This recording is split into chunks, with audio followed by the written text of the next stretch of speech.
Mangalyaan has gone equipped with an instrument that will try to measure methane in the atmosphere. આ જે આપણું મંગળયાન તૈયાર થઈ ગયું છે તે એવા સાધનોથી સજ્જ છે કે જે એટમોસ્ફેર વાતાવરણમાં મિથેનનું પ્રમાણ માપવાની ટ્રાય કરશે. હવે અહીંયા ઇમ્પોર્ટન્સ આવે છે મિથેનનું. એક એવું ગણાય છે, અનુમાન થાય છે કે પૃથ્વી પર આપણે બધા ટકી શકીએ છીએ અને જીવન શક્ય છે એમાં મિથેન વાયુનું પ્રમાણ હોવાને લીધે. હવે એ બી એટલા માટે આ જે મંગળયાન છે તે ત્યાંના એટમોસ્ફેરમાં મિથેનનું પ્રમાણ કેટલું છે તે માપશે. This is one of the hottest topics in Mars research right now, following previous tantalizing observations of the gas.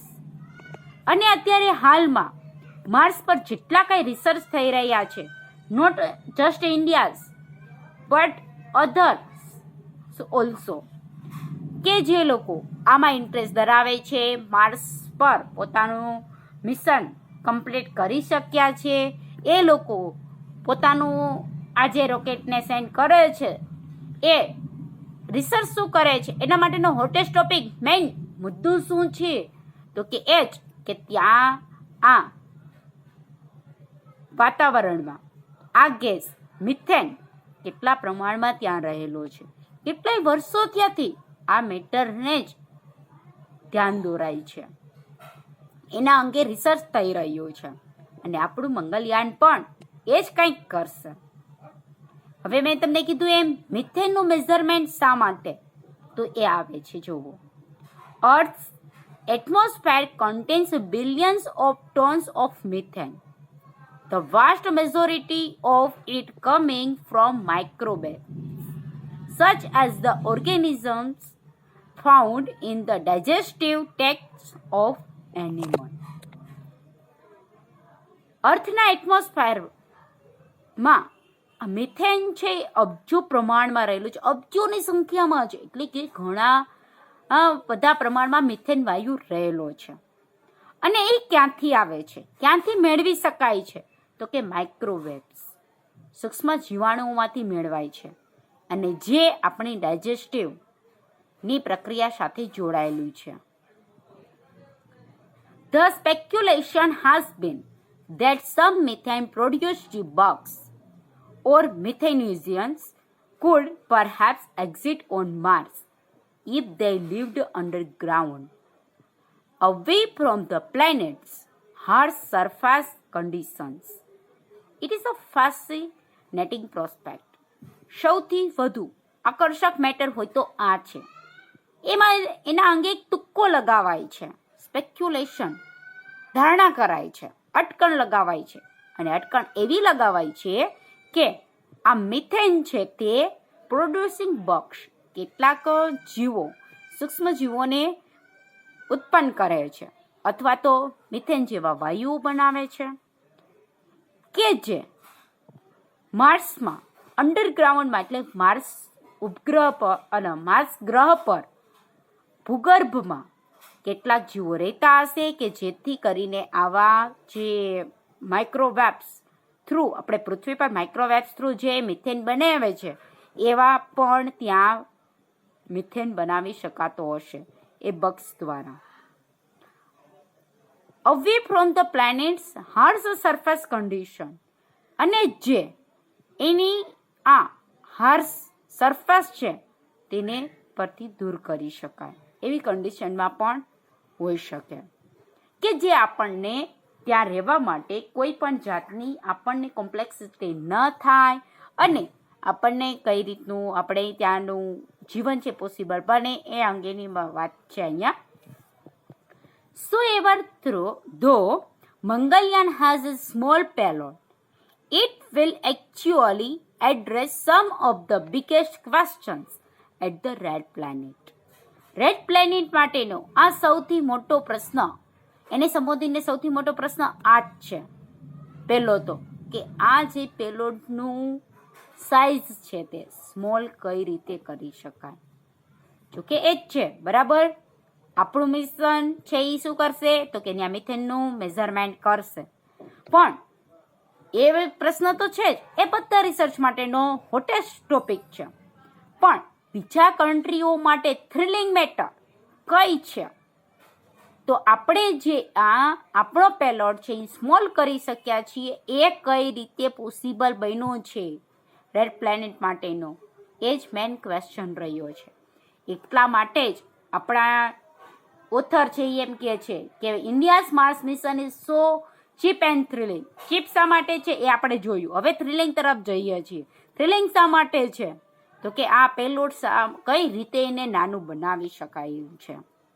Western scientists are excited also to have the Indian probe on station. Western scientist, પશ્ચિમી જે વૈજ્ઞાનિકો છે, જે ભારત કરતાં ઘણા બધા ધનાઢ્ય છે, developed કન્ટ્રીવાળા છે, એ લોકો પણ ઇન્ડિયામાં જે આ પ્રોબ ઓન સ્ટેશન એટલે કે તપાસ માટેનું જે સ્ટેશન છે આપણું ઈસરો, ત્યાં આવીને રિસર્ચ કરવા માટે એક્સાઇટ છે કે ક્યારે અમને તમે પરમિશન આપી દો ને અમે આવી જાય, એટલા એક્સાઇટ છે. એટલે કે ભારત સાથે એને એટલા માટે જ એક પ્રકારે સમજૂતો કરવો છે. Its measurements on other atmospheric components will dovetail very nicely with MAVEN and the observations being made by Europe's Mars Express. હવે વાત જોઈએ તો આ જે મેજરમેન્ટ થઈ રહ્યું છે એટમોસ્ફેરના કમ્પોનેન્ટ્સના બારામાં, કે જે હવે જે રિસર્ચને થશે તે એ લોકો ભારતમાં આવી અને શોધખોળ કરવા માટે એક્સાઇટ તો છે જ. હવે છે એના માટે એ લોકો પણ આપણે કહી શકાય કે અગ્રી થઈ ગયા હશે. એવું શા માટે આપણે કહી શકીએ તો કે ડોવટેલ ભેળસેળ થશે. કોનું તો કે મેવેન એન્ડ આ યુરોપનો જે માર્સ એક્સપ્રેસ છે તે બંને સાથે કરી અને ઓબ્ઝર્વેશન કરી રહ્યા છે. It means we shall be getting 3-point measurements, which is tremendous, says Professor Curtis. આ પ્રોફેસર કોર્ટિસ જે યુરોપના માર્સ એક્સપ્રેસ, જેમ અમેરિકાનું મેવેન છે એમાં એક્સપ્રેસ, એ ના જે પ્રિન્સિપલ ઇન્વેસ્ટિગેટર તરીકે 2018માં આવનાર છે, એ વ્યક્તિ શું કહે છે કે આના થ્રુ એટલે કે આ મેવેન અને એક્સપ્રેસ એ બંને પોતાના રોકેટ થ્રુ એટલે કે બંનેની ટેકનોલોજીને સાથે રાખીને આવા પ્રકારનું મેઝરમેન્ટ કરી શકશે કે ત્યાં મિથેનનું પ્રમાણ કઈ રીતનું છે, પ્લસમાં ઇન્ડિયા એ આટલું સ્મોલ સાઇઝનું પેલોડ કઈ રીતે બનાવી શક્યા. અને આ જ સૌથી મોટું ઝળહળતો પ્રશ્ન છે એના માટે. This will enable researchers to better understand how the planet lost the bulk of its atmosphere billions of years ago. અને આ જે હવે રિસર્ચ થશે બંને સાથે મળીને, અને એ રિસર્ચ એટલું તો સમજવા માટે એબલ હશે કે આ પ્લેનેટમાં એટમોસ્ફેર અંગેની જ્યાં શોધખોળ કરવા માટે જે કાંઈ ટ્રાય કરાતી હતી તેમાં લોસ્ટ કેમ ગયો, એમાં સક્સેસતા કેમ ન મળી એ અંગેનું સમજણ મેળવી શકાશે. And determine what sort of climate it could once have had and weather or not it was conductive to life. અને આપણી લાઈફને અનુકૂળ બનાવી શકાય છે કે કેમ, બનાવી શકાશે કે નહીં તે અંગેનું એવું ક્લાઇમેટ ત્યાં છે કે કેમ, આપણે પહેલેથી બનાવી શકશું કે કેમ એ અંગેનું આપણને કન્સેપ્ટ છે એ સમજી શકાશે જ્યારે આ રિસર્ચ પોસિબલ થશે ત્યારે. આ તો વાત છે 2014ની, અને અત્યારે આપણે આમાં ઘણી બધી સક્સેસતા મેળવી લીધી છે. જે તમે બધું મંગલયાન મૂવી જુઓ તો લાસ્ટમાં તમને બધો કન્સેપ્ટ મળી શકે એમ છે કે આ બધું આપણે કેટલું કન્ડક્ટિવ અનુકૂળ બનાવી શક્યા છીએ. આગળ જોઈએ તો I have read a lot about the criticism of Mangalyaan and India's space program. મેં એટલે મેં મીન્સ કોણ? તો કે ઓથર. ઓથર એવું કહે છે કે મેં આ મંગલયાનના અંગે, મંગલયાન એટલે કે ભારતનું આ જે માર્સ મિશન છે તે અંગે ઘણું ક્રિટિકાઇઝ થયું છે, અને ઇન્ડિયાના સ્પેસ પ્રોગ્રામ બારામાં ક્રિટિકાઇઝ પણ થયેલું છે. ક્રિટિકાઇઝ મીન્સ ટીકા ઘણાએ કરેલી છે. There's an assumption among many, I guess, that space activity is somehow a plaything best left to wealthy industrial countries, that it can have no value to developing nations. There's આવો એક exception, બધાની વચ્ચે exception છે. કયું? તો કે I guess, હું gas કરું છું કે, હું મીન્સ કોણ? તો કે ઓથર. ઓથર એમ કહે છે કે હું ગેસ કરું છું કે આ સ્પેસ એક્ટિવિટી છે તે વેલ્થી ઇન્ડસ્ટ્રીયલ કન્ટ્રી, કે જે ધનાઢ્ય ઔદ્યોગિક કન્ટ્રીઓ છે તે એના માટે આ એક શ્રેષ્ઠ બની રહી છે. એટલે કે આ પ્રવૃત્તિ, અંતરિક્ષ સ્પેસ એક્ટિવિટી સારી એવી પ્રવૃત્તિ બની રહી છે. that it can have no value to developing nations. આપણે ડેવલપિંગ કન્ટ્રીમાં આવીએ, we all know that. આપણા જેવી ડેવલપિંગ કન્ટ્રી માટે એ એટલી બધી વેલ્યુ ધરાવતી નથી. સ્પેસ એક્ટિવિટીમાં જે આગળ પડતું નથી, જે એટલું બધું આગળ નથી, એટલે કે આપણા કરતાં, આપણા જેવા ડેવલપિંગ કન્ટ્રી કરતાં ઘણા બધા કન્ટ્રીઓ આગળ છે, કે જે લોકો પાસે ઘણું બધું ધનાઢ્ય છે, છતાં પણ ભારત આટલું ડેવલપ નથી, સ્પેસ એક્ટિવિટીમાં કાર્યરત નથી, એટલું બધું આગળ નથી, છતાં પણ આટલું બધું પોસિબલ કેમ છે? એનું પેલોડ આટલું સ્મોલ કેમ છે? આટલું બધું ચીપ કેમ છે? એવું જ વિચાર કરવામાં આવે છે. The money would be better spent on health care and improved sanitation, so the argument goes.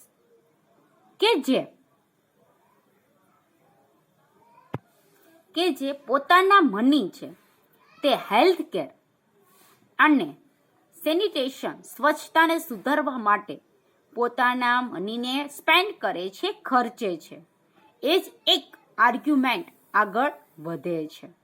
એટલે કે આપણે જોઈએ તો અત્યારે થોડા ટાઈમ ત્યાંથી ઘરે ઘરે ટોયલેટ એવી સુવિધાઓ આપણે સાંભળીએ છીએ ને. સ્વચ્છતા માટે જ પોતાના મનીને ખર્ચે છે, હેલ્થ કેર માટે, આરોગ્ય સંભાળ માટે જે સતત ધ્યાન દોરતું રહે છે. એ મેટર પણ આને લાગુ પડે છે.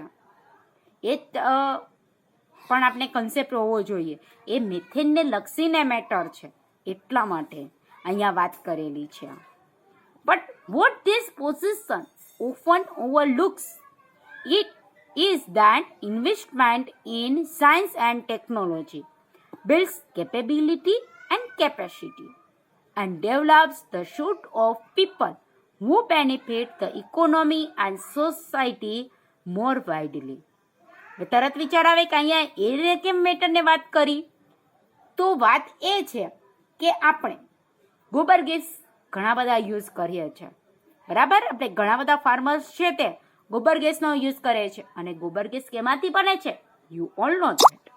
આ જ મેટર છે કે એના થ્રુ ઇકોનોમિક દ્રષ્ટિએ કે જે લોકો આગળ આવી શકશે, એટલે કે આપણે ઇકોનોમિક દ્રષ્ટિએ કેપેબિલિટી અને કેપેસિટી વધે છે, અને એનું એક શોધખોળ આપણે આગળ એમાં જે કંઈ બચત થાય એમાં સાયન્સમાં અને ટેકનોલોજીમાં શોધખોળમાં આગળ ઇન્વેસ્ટમેન્ટ કરી શકીએ છીએ.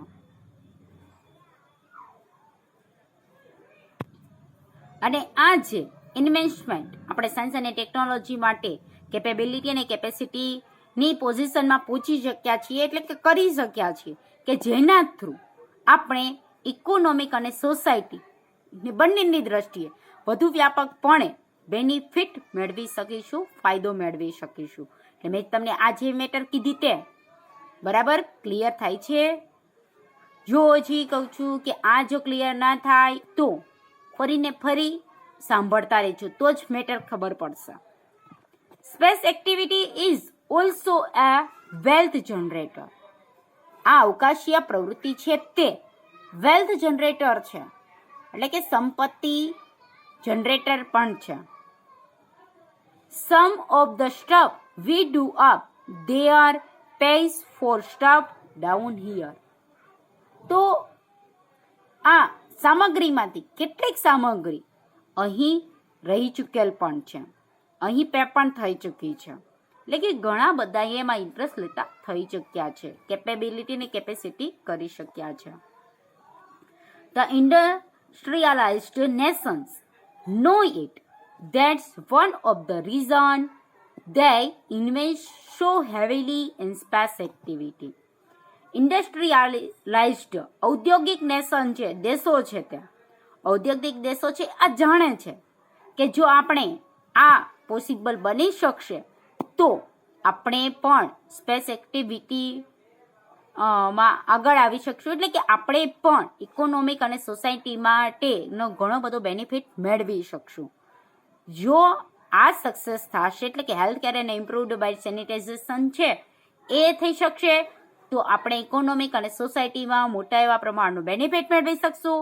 અને તેના એટલા માટે જ ઘણી બધી ઇન્ડસ્ટ્રીયલાઇઝ્ડ કન્ટ્રીઝ છે, નેશન છે, ત્યાં સ્પેસ એક્ટિવિટીમાં ઇન્વેસ્ટ કરવા મંડ્યા છે. એ એક એનું કારણ છે. ત્યાં હજી આ પોઈન્ટને વધારે ક્લિયર કરું તો અન્ય ગ્રહ પર રહેવા માટે પણ ટિકિટો અપાતી હોય છે. જો તમને જાણ હોય કે ન હોય ધેટ્સ આઈ ડોન્ટ નો, પણ ત્યાં રહેવા માટે પણ ટિકિટો, જેમ આપણે પ્લેનમાં જવા માટે એની ટિકિટો હોય, રિઝર્વેશન ને એવું થતું હોય, એ રીતે અન્ય ગ્રહ પર જવા માટેની પણ ટિકિટો થતી હોય છે. અને એના માટે અત્યારે પણ થવા લાગ્યું છે. અને એ લોકો પણ ઇન્ડસ્ટ્રીયલાઇઝ્ડ નેશનવાળા પણ ત્યાં જવા માટે ઇન્ટરેસ્ટેડ છે અને જઈ શકે એટલા માટે સ્પેસ એક્ટિવિટીમાં ઇન્ટરેસ્ટ લેવા લાગ્યા છે, ઇન્વેસ્ટ કરવા લાગ્યા છે. Consider just the UK. માત્ર યુકેને જોઈએ તો it has dramatically increased its spending on space in recent years.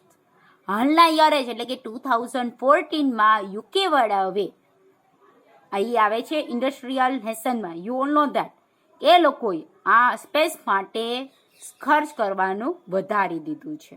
જે ડ્રામેટિકલી ઘણું બધું વધારી દીધું છે, અમને તરત દેખાય. એટલે પહેલા થોડો ખર્ચો કરતા હોય, અત્યારે ઘણો બધો વધારી દઈએ તો એ તરત જ દેખાઈ આવે, એ મેટર છે. એટલે કે યુકે પણ એમાં ઇન્ટરેસ્ટ લેતું થઈ ગયું છે. પહેલા સ્પેસ એક્ટિવિટીમાં માત્ર નાસા અમેરિકા ઇન્ટરેસ્ટ લેતું હતું. જ્યારેથી આપણું મંગળયાન છે તેમાં સક્સેસ થયું ત્યાંથી યુકે વાળા પણ એમાં ઇન્ટરેસ્ટ લેવા લાગ્યા છે, એમાં સ્પેન્ડ કરવા લાગ્યા છે પોતાના મનીને. The government has even identified satellites as being one of the 8 great technologies that can help rebalance the UK economy and drive it forward. અને આના થ્રુ આ જે ગવર્મેન્ટ છે તે સેટેલાઇટને આઈડેન્ટિફાય એ રીતે કરે છે કે જે 8 ગ્રેટ ટેકનોલોજી છે એમાંની એક સૌથી બેસ્ટ ટેકનોલોજી છે એવું બતાવે છે કે, અને કે જે કીધું એમ જ કે જ્યાં ત્યાં 8 ટેકનોલોજી આગળ પડતી ગણાય છે. એમાં સેટેલાઇટની એટલે કે આ સ્પેસ પ્રોગ્રામની, સ્પેસ એક્ટિવિટીની જે મેટર છે એને પણ એક 8 ટેકનોલોજીમાંની ગણાવી કે જેથી કરીને એ લોકો ઇકોનોમિક દ્રષ્ટિએ પોતે આગળ આવી શકે અને રિબેલેન્સ કરી શકાય, પ્લસમાં અને પોતાની પ્રોગ્રેસ પણ કરી શકાય એવું માનવામાં આવે છે. એટલે વધારે ઇન્ટરેસ્ટિંગ થયો થ્રિલિંગનો પોઈન્ટ. અને આ બધું કેના લીધે છે તો કે મંગળયાનમાં આપણે ચીપેસ્ટ સક્સેસતા થયા એટલા માટે. India wants a part of this action too, અને ઇન્ડિયા પણ આનો જ એક પાર્ટ બનવા માંગે છે. And in Mangalyaan and its other satellite and rocket program, the nation is putting itself into a strong position in international markets for space products and service. India પણ આવા પ્રકારની એક્શનમાં ભાગ લેવા ઈચ્છે છે. પ્લસમાં મંગલયાન કે જે અને જે બીજા સેટેલાઇટ મંગલયાન પછી હવે આવ્યું ને આપણું ચંદ્રયાન, કે આવા ઉપગ્રહને લક્ષીને જે કાંઈ મેટરો છે અને જે રોકેટ પ્રોગ્રામ છે તેમાં પણ એ પોતે ભાગ લેવા માંગે છે. And the nation is putting itself into a strong position in international markets for space product and service. International space અને પ્રોડક્ટ અને સર્વિસ અંગેની જે કાંઈ આ માર્કેટ છે એમાં પણ પોતે પોતાની સ્ટ્રોંગ પોઝિશન બનાવવામાં સક્સેસ થઈ ગયું છે. એટલે કે આ મંગળયાન ઘણું સસ્તું અને ઘણી બધી રીતે બીજા કન્ટ્રી કરતાં આગળ છે. કે એવું આપણને કેમ ખબર પડે તો કે આગળ કીધું એમ કે ઘણી બધી કન્ટ્રી છે આપણા ઇન્ડિયામાં આવી અને પ્રોબ સેન્ટરમાં આવી સ્ટેશને આવી અને પોતાને રિસર્ચ કરવા માગે છે. તો થિયો થ્રિલિંગ એટલે કે સ્ટ્રોંગ પોઝિશન એને મેળવી લીધી છે અને આમાં પણ વધારે ને વધારે આગળ જવા માટે તે ઈચ્છે છે. એટલે કે પોતે પણ સ્પેસ પ્રોડક્ટ અને સર્વિસમાં નામના ધરાવતું હોય એવું ઇન્ડિયા પણ ઈચ્છે છે. આવું છે કાંઈક આપણો યુનિટ નંબર 3 જે અહીંયા ફિનિશ થાય છે.